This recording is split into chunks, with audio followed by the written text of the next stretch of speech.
Good afternoon to everyone that's joining us this afternoon. Thank you for coming. We have a few people here already, but we're just going to give it a couple of minutes to let some other people join. So give us a minute and we'll get started shortly.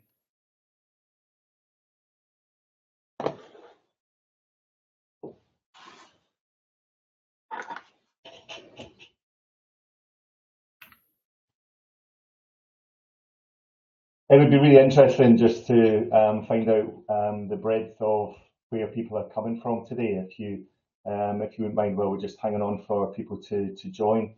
If you wouldn't mind just saying hello and telling us where you're calling in from. I see we've got Craig from Stonehaven. Nice to see you, or not see you, as the case may be.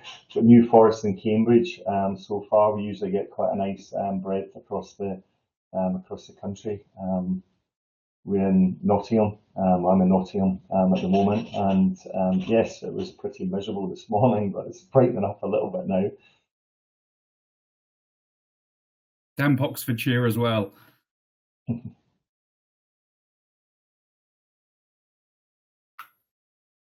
Hi, Kieran from Burnley Council. Hi, Emma from Huddersfield. And George from Reading.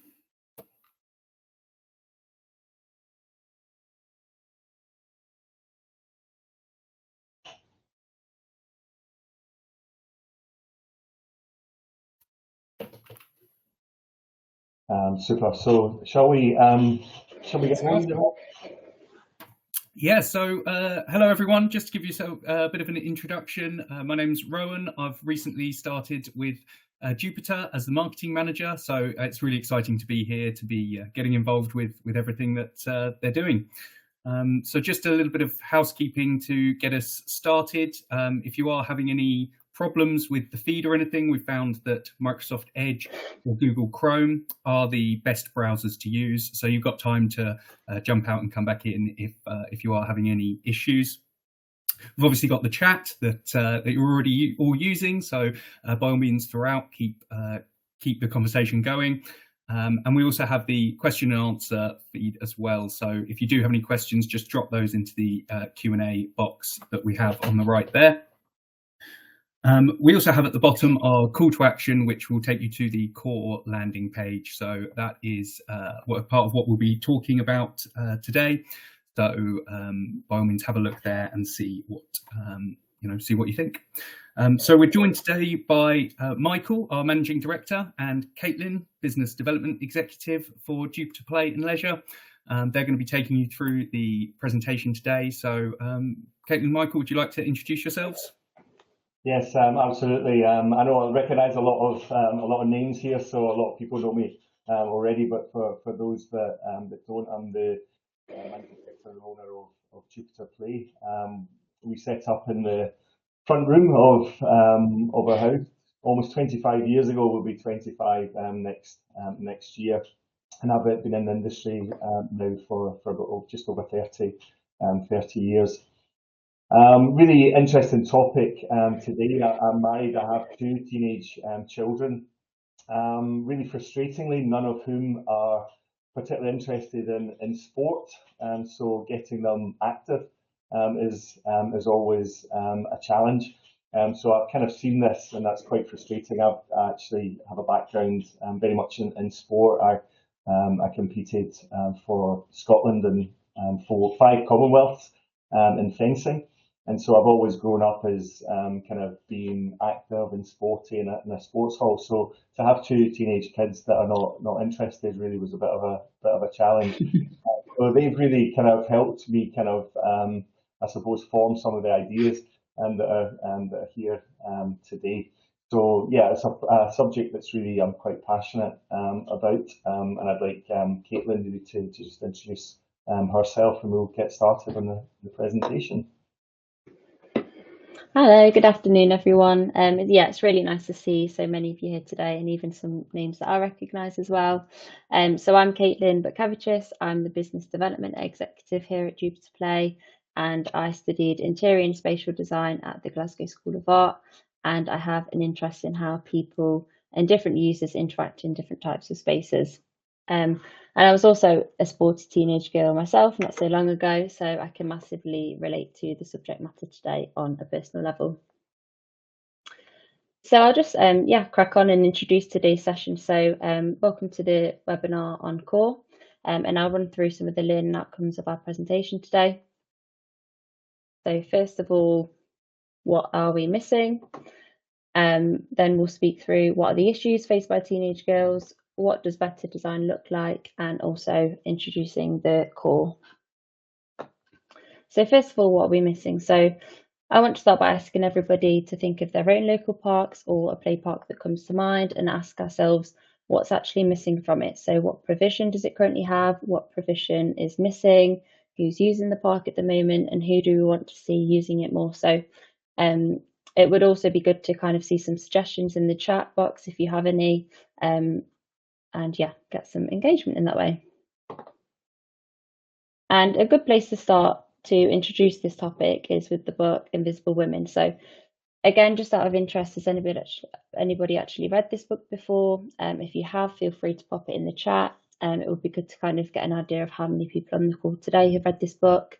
And for those who haven't, this book explores the data bias in a world designed for men, and it highlights how most of recorded human history is one big data gap and the lives of women who haven't been accounted for. And this can be for things like medicine dosages, paracetamol dosages, transport design, technology design, and even urban planning.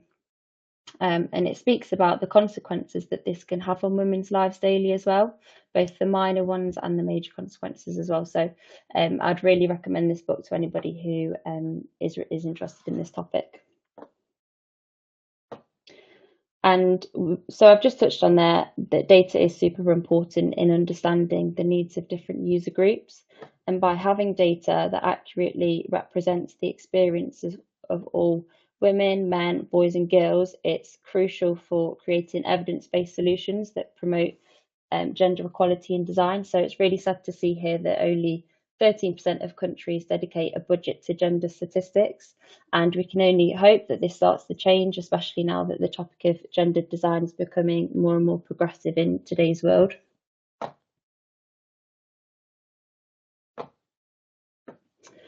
And I can massively relate to this quote by Lily, aged 14, and I'm sure many people on the webinar call today can relate to Lily too. So thinking back to when I was about 14 years old in school, the girls were only sort of offered cheerleading as a sport to do, and that's probably because the boys didn't want to do it, whereas the boys had football pitches, basketball teams, athletic clubs, and I was really interested in basketball and athletics. So I did try a few sessions, but we were only allowed to play sort of with the boys, so it just became very dominated and unfun and not enjoyable. So I did end up dropping out, and it makes me think that there literally were no facilities inside of school for girls, never mind outside of school. So what are the issues faced by teenage girls? And I want to start this section by playing a news clip which reached the headlines just a few weeks ago.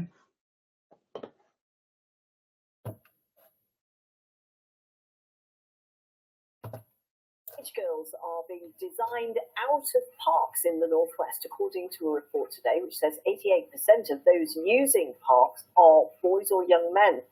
Now, the charity Make Space for Girls says it's affecting girls' mental and physical health. Our social affairs correspondent Abby Jones has more. What do you think of the park? I mean, I could walk down the street and find another just like it, really. Meet Ruby, Elizabeth and Shiloh. They've come to Hume Park in Manchester, around the corner from their school. Like many parks, it has a skateboard area, basketball court, sports pitch and benches scattered about, most of it being used by boys. What's wrong with it? What isn't? There's an open field and you know that it's designated for sports and you know who's going to dominate that open space, which is going to be male probably. It's very male coded, like even just the colour scheme that we're seeing. Like, I'm not saying that girls don't like blue, but like, there's a bigger seating area, but it's in the skateboard park. We're not saying that girls can't use these spaces. We know that we can, but often kind of feels like by sitting here, we're just looking at boys doing stuff, and I feel like well, I don't want to do that personally. I'd rather chat to you guys. The charity Make Space for Girls says these problems are the same across the Northwest and the country. At the moment, everyone goes, oh yes, we're providing lovely things for teenagers, and they don't realise that it's only really working for half the teenage population, but also it has huge impact on their mental and their physical health. But most importantly of all, it's real discrimination. Oh, wow. Yeah, that's really colourful, yeah. These are designs from architecture students at Manchester Metropolitan University. They worked with girls on ideas they'd like to see here. Even just like the colours that we were seeing, it just like inspires you to like almost grow. Yeah, I mean, no one's ever asked me like what I'd like to see in my local park. Come and ask us, and we'll give our input.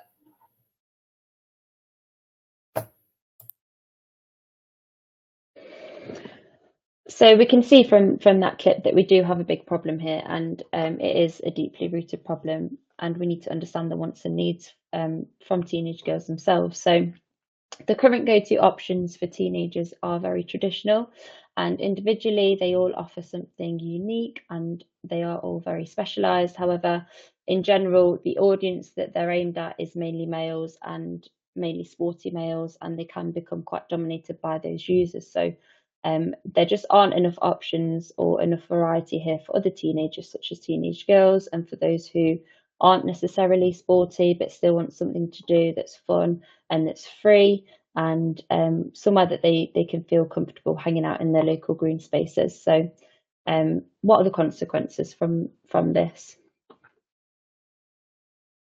And there are two key problems that this can lead to. One is that teenage girls are losing interest and dropping out of sports, and two, girls and women are not feeling safe outdoors. And when you're a teenage girl and you don't feel safe outdoors, that feeling doesn't just go away as you get older, it can actually stay with you throughout your whole life. And I can remember when I was younger and when I used to enter my local park, the first thing that I would do was always look over to the skate park just to see if it was empty or not. And I would always kind of hope that it was empty, because when it was, I'd just get a massive feeling of relief and just feel so much more relaxed and comfortable. But when it was kind of occupied by a group of teenage lads, it would just make me feel like I didn't want to be there. And the proof is in our current parks and play spaces. So when we think back to the beginning of the webinar, when I asked you all what was missing from your local park, I'm sure a lot of you were thinking about provision for teenage girls.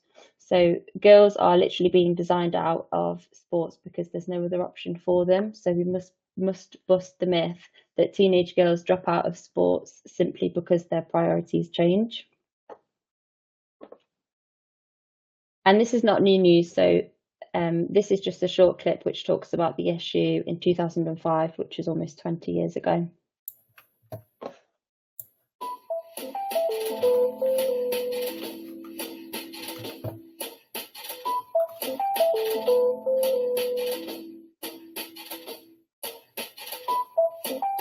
There's nothing else for us to do. They don't, like around here, there's nothing else that's for our age group, and unless it costs a lot of money for us to do, and we don't have that with teenagers.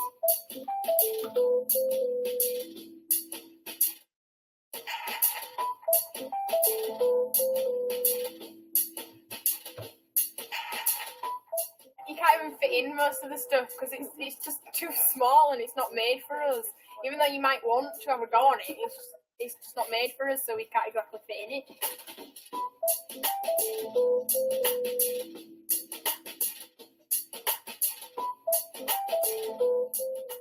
Just like somewhere where you can sit and you won't be shooed away and you won't be like bum hurting because of gravel on the floor and stuff like that. And freezing, yeah, it's just a really good chill out place.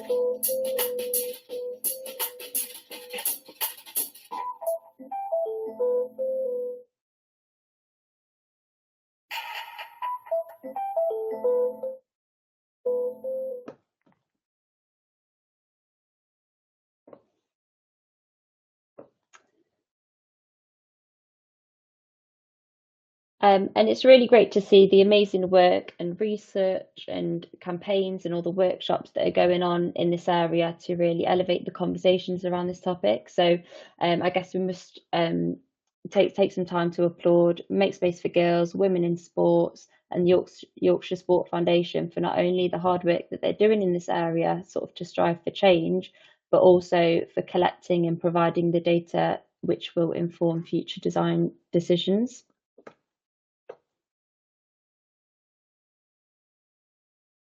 And this quote, so involving girls in urban development will make the city better for everyone. Girls plan and design with diversity and different needs in mind. Participatory processes are key for planning a city that works for everyone. If we let citizens that are rarely heard be the experts, our cities and communities will become more inclusive, equal and sustainable.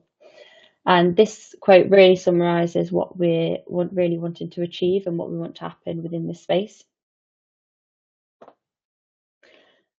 And here's some research from Women in Sports, which highlights 5 key anchor points that really matter to teenage girls. And if we can align outdoor sports, exercise and physical activity in parks with these 5 anchor points, which really point out what really matters to teenage girls, it can have a more relevant and meaningful role in their lives and increase and sustain their engagement. And I think this slide really speaks for itself. So collaboration is key to getting this right. So we must involve teenage girls in shaping the parks and communities that they live in. And we also need to create varied, exciting and innovative spaces to support girls to get active as well. So I'll pass over to Michael to go through the next section of the presentation. Excellent, thank you. And I think the work that Make Space for Girls, the Yorkshire Sport Foundation, Women in Sport are doing to raise the bar really and raise the awareness in this space is hugely interesting. And those 5 anchors that Caitlin kind of talked about, you know, for the opportunities for parks, looking at, you know, creating opportunities to enjoy activity with family and friends, you know, leveraging kind of existing habits by using tech, inspiring discovery of new and exciting possibilities, you know, creating more opportunities to develop a confidence and challenge, you know, and finally redefining parks as somewhere that's a place well spent. Or time well spent. And so these 5 anchors we've kind of looked at and thought about, you know, how can we make things better? So we started to look at this, and we've been working on this now for probably 18 months and doing some research and work. And this was one of the first kind of images that came out from Make Space for Girls, and it was looking at, you know, some of the ideas that kids had come up with. And just quite simply, things like rollover bars, but at a height where males couldn't do pull-ups, having kind of exercise bikes and seating that faced inwards and that were more sociable. Things like hammocks. There was a lot of seating kind of areas and kind of performance areas, you know, within this. And I'd like to just show you a project that we delivered a little while ago at Cantley Park. And this was this is in Wokingham. And the brief was to provide a really active play space. And the idea that we worked with the client on here was to provide different rooms with different experiences that people could have different you know, enjoyment and different experiences within these different areas. So there was quite key signature pieces within this area, and it graduated from the younger kids on the left-hand side over to the teenagers on the other side, but without any barriers. So there was lots of unique play experiences. It was unprescriptive. We had a lot of comments that it was really great for families that had kids in different age groups, that they were able to play together. But what we found also is that it gets used in different ways at different times of the day. So tends to be a lot of parents and toddlers in the morning, as you'd expect, and teenagers tend to gather there more later in the evening. But they're being encouraged to, because there's equipment there that's suitable for them. And this is an interesting case study. This is in Bredang in Stockholm. in Sweden. This was designed by a group of teenagers with some landscape designers, NIVA. This focus group really looked at what could be achieved, and actually the outcome was quite interesting, because there is ball games there, but there's large swings. There's lots of swings. There's lots of seating areas. There's lots of sociable spaces within this. Interestingly, there's no pink in sight, which is quite stereotypical about the way that we're starting to look at this, and that's obvious from the next slide. Here is the first kind of install that was inspired by Make Space for Girls, and it's quite obvious this massive kind of pink area here for seating. The next slide really looks at what's interesting here is that a lot of the money here is going towards a kind of stage and shelter area. But I think a lot of the images are quite childlike and maybe not sustainable as far as the materials are concerned for longevity. So we wanted to take all of these things into consideration. So we started, as I said, looking at this about 18 months ago, and we questioned what would, if we look at the MUGA, how can we make this better, and what would a gender neutral MUGA look like? And this was the first kind of draft, was could we soften it in a way using colours, using different types of barriers for seating. But interestingly, one of the key things that came out of this was girls didn't want to sit and watch the boys play. They wanted an area for themselves. So this didn't really work very well.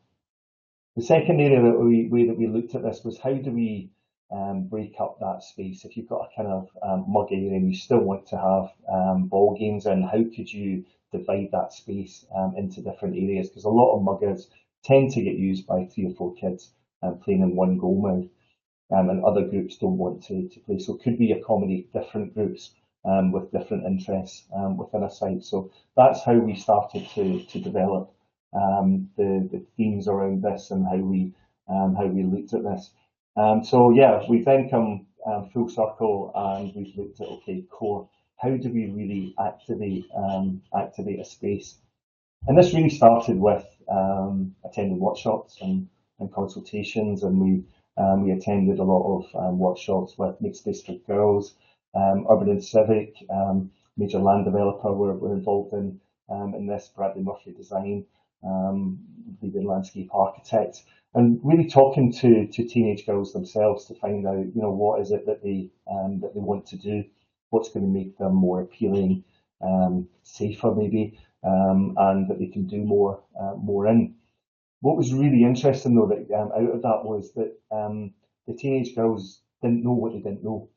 So they talked a lot from their experiences and from their knowledge, and they didn't really know what was possible. And I think they were limited in their ideas. So we then challenged our design team and the design teams from our global partners, from Finland, from Spain, Germany, Holland, Switzerland, and our own team, really to start thinking more about this and thinking wider about this. And we challenged them to come up with some ideas, some existing products and some new ideas that would work here. And we really wanted to kind of push the boundaries of ideas and innovation, and make sure that we tried to meet these 5 anchors of the research that came out. So we come up with these 5 core essentials, we're calling them. So interactive, why was that important? It was important to get tech into a space in many different ways. There's tech then that can engage people. There's tech that can monitor the usage. You're able to look at changing games. If there's a game that doesn't work for you on it, that you prefer something else, you can change it. You can collect high scores. You can create league tables, that type of thing. So having that tech within there was important. We also wanted them to be equipped, and one of the big problems with a lot of outdoor sports facilities in particular is that there's no equipment on site. So how many basketball hoops do you have in your area? How many table tennis tables do you have? How many chess tables even do you have? And people don't walk about with the basketball under their arm, but they might be encouraged to have a go if there was equipment there on site. So we've teamed up with BoxUp. They're a Swiss company that have equipment lockers that you can access via your mobile phone. Equipment is free, it's on site, and it's available where you need it. Inclusion. This is something we talk about a lot, and a lot of tokenism around this space, but really thinking about how can we make the areas fully or as inclusive as we can. So, and that's not just for kids with disabilities. This is inclusion for everyone, the whole community, and looking at that really holistically and how we can achieve that. One of the things we're really keen on is some sort of activation, and we'd really like to work with a partner that could help us, activate these spaces, so that you had someone there that encouraged people to play, to try new things, to have a go at things maybe they haven't done before. And we wanted to be able to provide data. And we all know how important it is to evidence success. And with the interactive products and also with the BoxUp, we can get these statistics, we can get these numbers, and we can get these usage numbers. So that's really important. So how would this work? So obviously, firstly, looking at identifying the space, but that engagement piece is really important. So what we've got with our design team to look at, okay, what are all the things that are possible, to be able to do in an outdoor space that is durable, that is built to last, that is fun and will be able to be used in an open space that's unmanned. So really pulled together all these things, and there was obviously ball games, there was some hoop sports, but we wanted to include things like dance and performance areas, maybe for TikTok also, some music, fitness, interactives, social seating, and different types of furniture.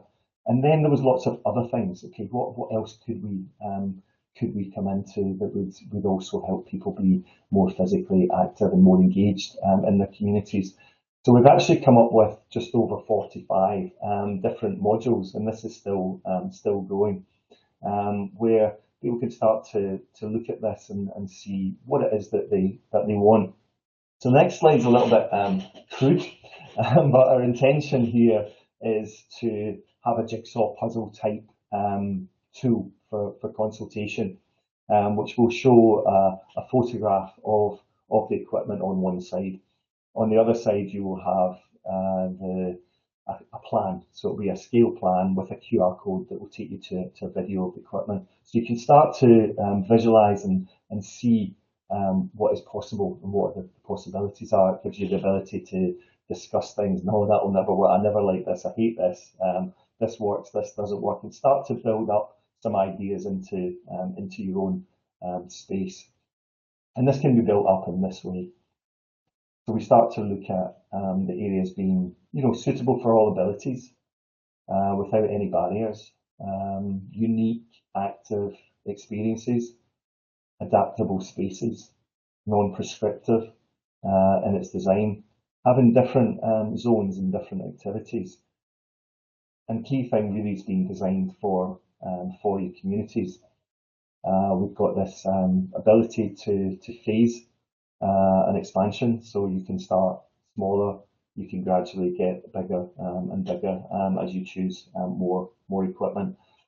And equally, these things are designed to fit in within, if you like, a traditional kind of MUGA space. So as as an alternative to a MUGA. And what we've done is we've looked at some of the costs of these, and made some comparisons. So a 36 by 18 ball court with 4 basketball hoops, 4 mini goals, two goals, is around 85. It's about £85,000. But you can also look at the ability to put a range of different activities within here. So the core space would have a large goal end with a basketball hoop. It could have a concrete table tennis table. It could have some street workout, calisthenic equipment, some parkour equipment, some shaded seating with planting, and maybe a place to have line marked type games on it. We've got some hammocks for relaxation and hanging out, and there's an outdoor DJ booth, the phono, where you can play music and hang out with your friends, and those prices are comparable. So it's really interesting with a MUGA, you're paying so much money for effectively fencing a tarmac, where you could actually be more creative and have a much more interesting solution. Gamification was important, particularly if we're looking at that age group. I know for sure you can't get them off the phones, but what if that was a bit more interesting and engaging them and encourage them to go out, to go outdoors. So there's 5 kind of key areas that the interactives look at. So looking at developing your mind, so with colours, numbers, shapes, audio, etc. You know, looking at fitness, moving, exercising, improving your motor skills, for example. There's imagination games to be creative, to role play, to be playing with no rules, no goals. Music, massively important to that age group as well. And reaction, being able to kind of multitask and increase your physical and mental reaction speed as well. So all really good skills that can be developed, and these games have been developed in such a way that they will encourage at least one of these areas. So we can create competitive communities. Also, the Yelp Plus, it's a free web application, and it means that you can collect high scores. You can choose the games that you want to play. You've got live leaderboards. You can create games around the world. You've got your own account that you can log your scores, and it'll even buzz you if someone beats a high score that you have. So we can create these competitive communities also. The next area is equip your space, and we're really excited about the opportunity of this and putting equipment where it needs to be in the heart of these spaces, in the heart of communities. Really simple idea. You have to register with some ID to gain access to an account. You can then open a locker.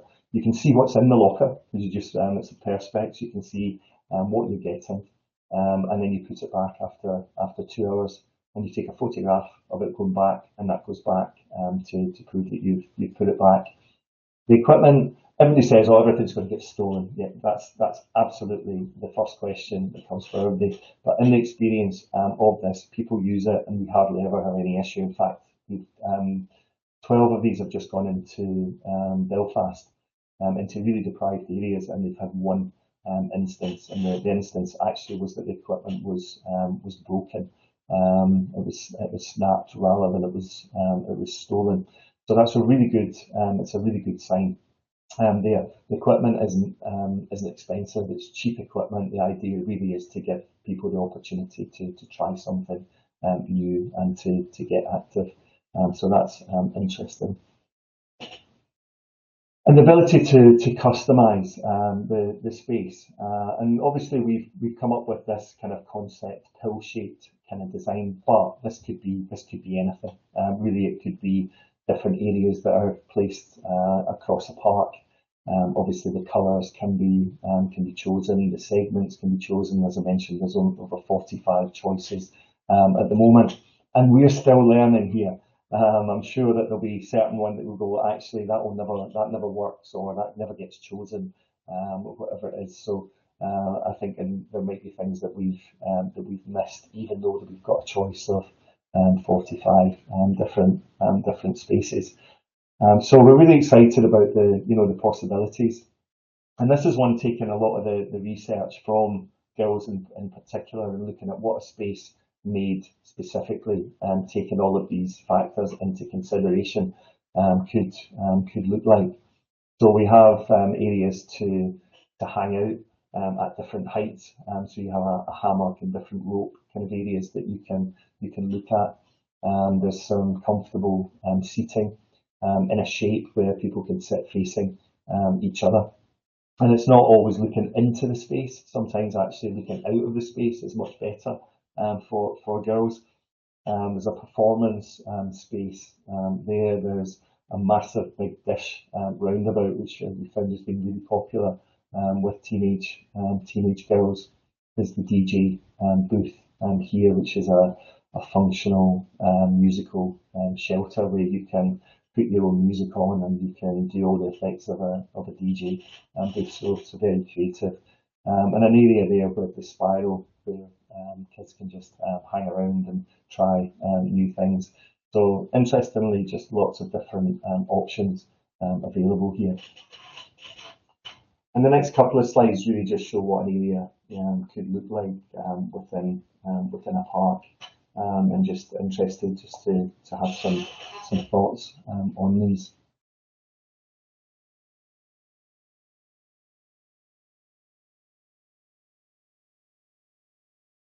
So just really to summarise the benefits of core as we see it. First of all, it's having the tool to design both physically with a jigsaw type piece, which is a work in progress for us at the moment, but also a web-based tool which is now went live last week, and really giving the community ownership of the space and the ability to choose the things that they want to do.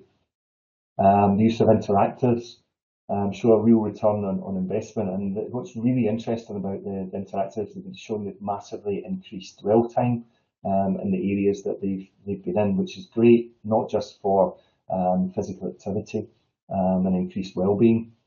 It's great for return on investment because actually when these are situated next to a cafe, that type of thing, then there's additional spend on site as well. So there's a real correlation between the dwell time and that return and investment.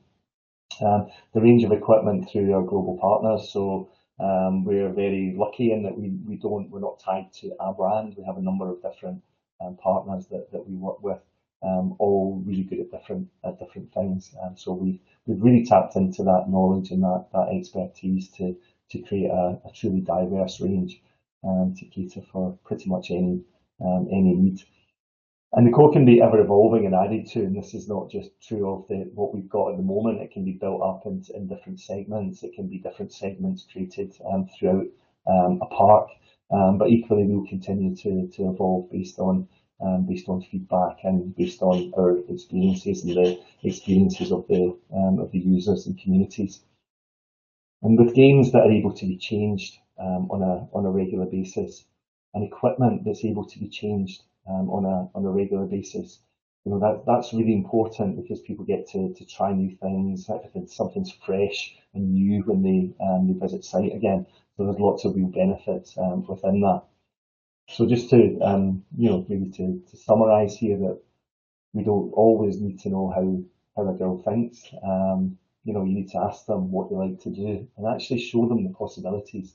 And I think that's really key to this, is showing them what the possibilities are and letting them understand that a little bit more. Designing with girls, not just in mind, but with girls participating. Our experience says it will produce designs that really benefit the whole community. And what's interesting here is when talking to teenage girls, they always think about others. So they always think about, but what about them? And what about mums with pushchairs, and what about the elderly, or what about this?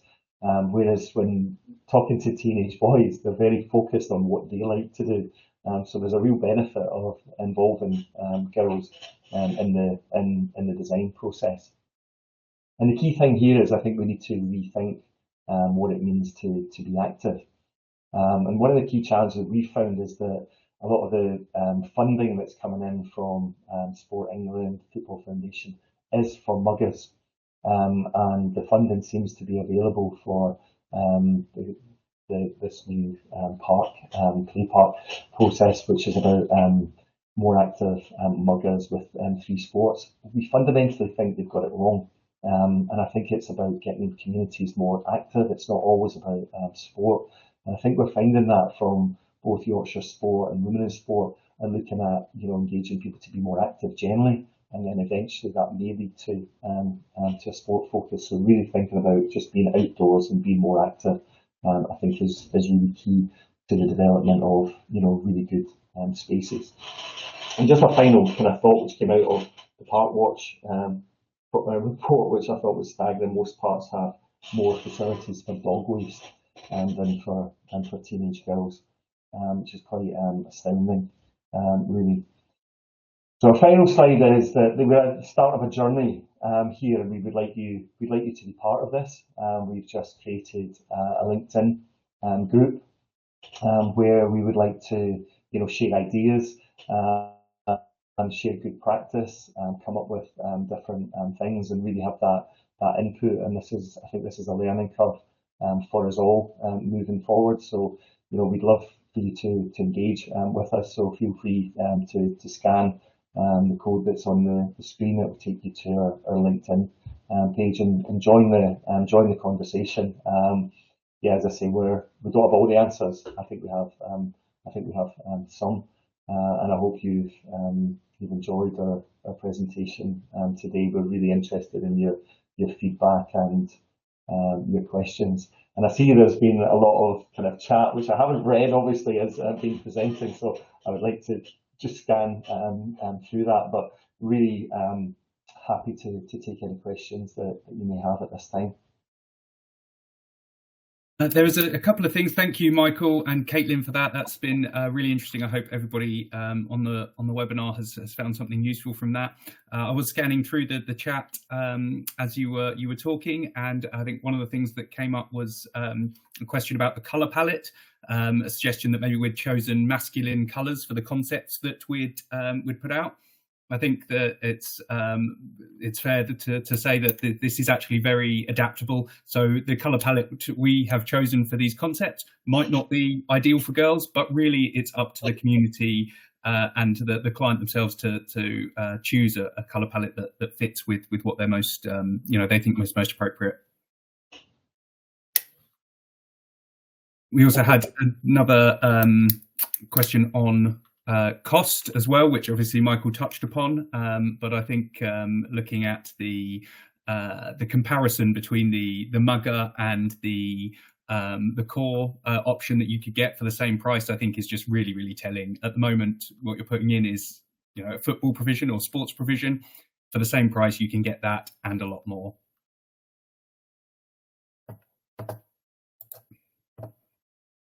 Okay, interestingly, I'm just picking up on some of the comments, and I apologise I haven't been able to read. So I'm glad we've had a massive amount of engagement. And what we will do is we'll take some of these questions and then kind of feedback later on, maybe any of that we've missed. But Jackie mentioned, I didn't realise we'd done a fashion comparison with Zara, so that's quite cool, really. Like that.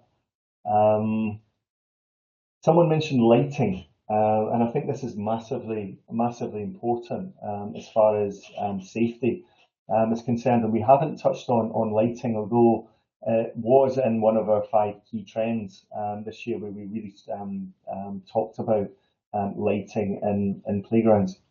And I think that this is hugely important from a safety point of view, and it's much cheaper to do now than it ever was before, with the quality of LEDs, etc. that you get now. You can even get paths that can glow in the dark with UV now, which is quite incredible. So there are ways, but there's so many different ways to light a space.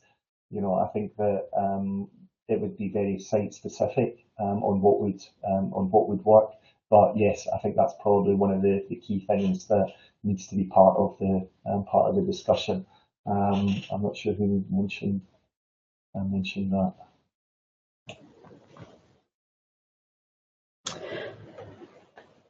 And Carly asked, is there another way to keep updated without using LinkedIn? And I think just get in touch with us, and we'd be more than happy to sort of jump on a call or give a presentation on this. And if this is something that you're interested in, we can work with you on coming up with some designs for you as well.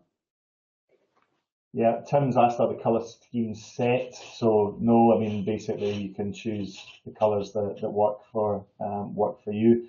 Jackie's also made a comment about always getting the table tennis bats and balls back, and I think that is true. If you give something of value that people that people enjoy, then they're far more likely to return it and put things back. Also with the box up lockers, you have put your ID in to be able to get access. So although you don't get charged for it, there is a follow-up if it doesn't go back, saying what have you done with the stuff. And the reality is the thing that kind of gets lost most is the footballs. And generally that's because they've gone somewhere else, they've gone over a fence, or they've gone on a railway line, or they've gone somewhere else. So that tends to be the biggest issue for equipment losses. But as part of the box up situation, then equipment, if it's damaged, it gets replaced. So it gets replaced on a monthly basis, because it is cheap equipment that's in there, and actually we want people to be using that there. So that's interesting. We've got a question here from Stephen. Would you always recommend consultation with local groups before deciding what combination of activities should be implemented, or do you have a set mix of activities as a starting point? Okay. I think it's always better to consult if you can. Often in new housing developments, for example, there's no one to consult with. So yeah, that makes it a bit more tricky. But yeah, I mean, I hope that what we can do is that we can start to understand what people are choosing more, and also then be able to see what people are using more. I think we have our gut feeling on this, and through our knowledge and experience, I think we've got a few set designs that we think will tick a lot of the boxes there. So yes, we can certainly provide that. And any other questions from anyone? I've got an interesting comment from Jamie. It's key to understand if it's the design of a space that is the issue, or the perception of who is allowed to use it. So as well as the redesign of some spaces, we have to think about how we initiate the engagement with the space, understanding what are the barriers. So that kind of activation you were talking about, Michael, is a really key part there. Sorry, I missed that. I was actually reading some of the other comments. We had a comment from Jamie saying it's key to understand if it's the design of space that is the issue, or the perception of who is allowed to use it. So as well as the redesign of some spaces, we have to think of how we initiate the engagement with the space, understanding what are the barriers. I was just saying that ties in very well with that activation angle that you were mentioning earlier. Absolutely, and also I think maintenance is massively important. There was a report issued last week, the week before, which we're still kind of digesting at the moment, from LSE, Make Space for Girls, and Countryside Properties. And along with some of these key things that kind of came out of it, the maintenance of a space was really important, because if it didn't look well maintained, it looked unsafe.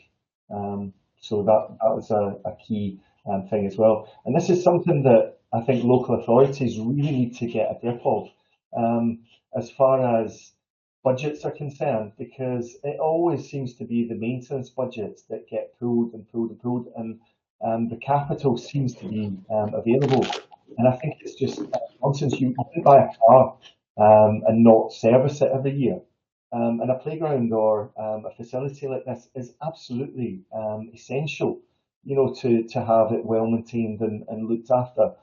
So I think there's a real issue there that needs to be addressed by local government across the board. Well, I think on local authority funding, I think it's just really key to recognise that this is, it is an obligation to provide play spaces for teenagers, and at the moment there are large numbers of the community that aren't being included in that. I see Carly's from Burnley said the Sona there is loved by teenage girls, so that's great to hear. We've got a question here from Jamie again. Do you have examples of how to retrofit MUGAs So I think what I'd say to that is that what Core can do is go alongside existing MUGAs. You don't have to rip it out to put in a Core, but Core can provide additional activities that a traditional MUGA doesn't. Yeah, I mean, yeah, exactly. I mean, if the space exists, then there's no harm in leaving it as it is, but it can be probably enhanced in different ways. So I think that enhancement is probably important, and adding on things that are maybe more, in that case, more aimed at girls rather than the whole community, I think would help in that scenario. Jessica's just shared a piece of research. Our Oxford report is out now too. So we'll share that in the LinkedIn group. But Jessica, if you'd like to join us in the LinkedIn group, you can share any research you're working on, anything you're doing, and we just want to really keep the conversation going in that LinkedIn group, so that we're getting as many people involved as possible, and really just continuing, so that we're all learning and continuing this journey together. So I think if that's all of the questions, if there's anything else, I'll let you know if I spot anything else coming up. But thank you to our panelists, Caitlin and Michael, for their presentation, and thank you for everyone for joining us today. As I say, I really hope you can join us on LinkedIn and carry on this conversation. But we'll be in touch as well if you want to join us at other webinars, or just want to get in touch and let us know about a project you're interested in working on, or anything at all. Yeah, and I'd also really thank you for your engagement here. I think of all the webinars that we've done, you know, I think this is the most engagement. So it's obviously a topic that resonates with a lot of people, and I suppose the challenge for us all is to, you know, keep improving in this space, and to keep making things better and driving things forward. So, you know, very happy if you would like us. I'll put a link to my diary into the follow-up email, and if you would like us to do a presentation to your teams, then very happy to do that as a follow-up as well. So thanks. I hope you've enjoyed it today. Brilliant. Thank you all. Thank you all. Bye.